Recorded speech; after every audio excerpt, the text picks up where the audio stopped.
Before he was a 5-time All-American track athlete, Stefan Brits was just a kid from Cape Town, South Africa, trying to make it to the United States. Growing up, he quickly realized that as an elite track and field athlete, he would have the opportunity to make his dream a reality.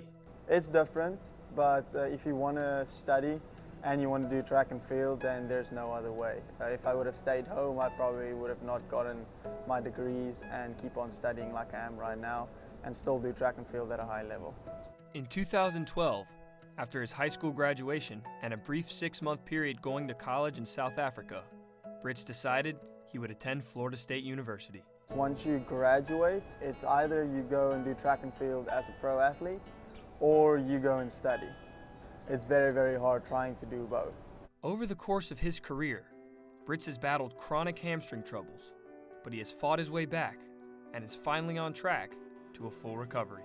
I'm still kind of figuring it out, still kind of there. I mean, it's obviously good enough. It's just trying to manage it right. You have to stay on top of rehab. The 2-time FSU team captain competed in his 5th NCAA championships in the long jump, a selective honor in which only the top 16 athletes across the country qualify in each event. Brits placed 3rd, good enough for his best ever finish on the largest stage. I think that people see a guy that's had 3-4 surgeries and comes back as quickly as he can, cross-trains like a maniac. He's out there even when he's not competing, raking pits and cheering his teammates on. And then, when he's good, he's really good. Not only is Stefan Brits one of the nation's elite athletes, he has also been accepted into an accelerated division of chemistry, where he's working towards getting his PhD and eventually becoming a doctor.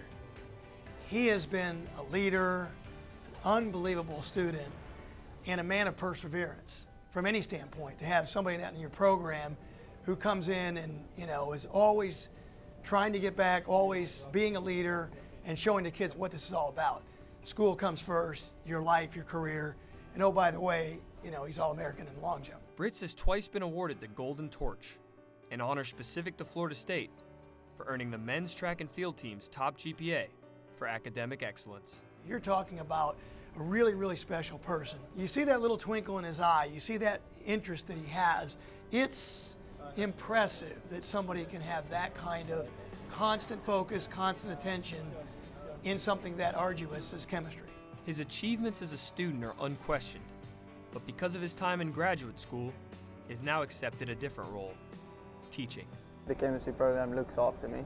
I'm teaching an online class, which is like a virtual reality live chemistry course. You solve crimes, so you have your own avatar. You go in there, you collect all the data, and then you go into the chemistry lab. You run some tests, you analyze it to see who is the victim. Brits has always loved being more than just a successful track and field star. He enjoys the contrast between using his mind to solve complex issues in the lab versus striving for his personal best out on the track, and said Florida State was the only place he could do both at an elevated level. I'm loving what I'm doing. I want to do that for the rest of my life. I certainly want to do track and field as long as I can, but you can't do track and field until you're 60, right? The work that Stefan Brits has put in to be not only successful in the long jump, but in chemistry as well, perfectly embodies what it means to be a student athlete. I'm Beattie for Seminoles Sports Magazine.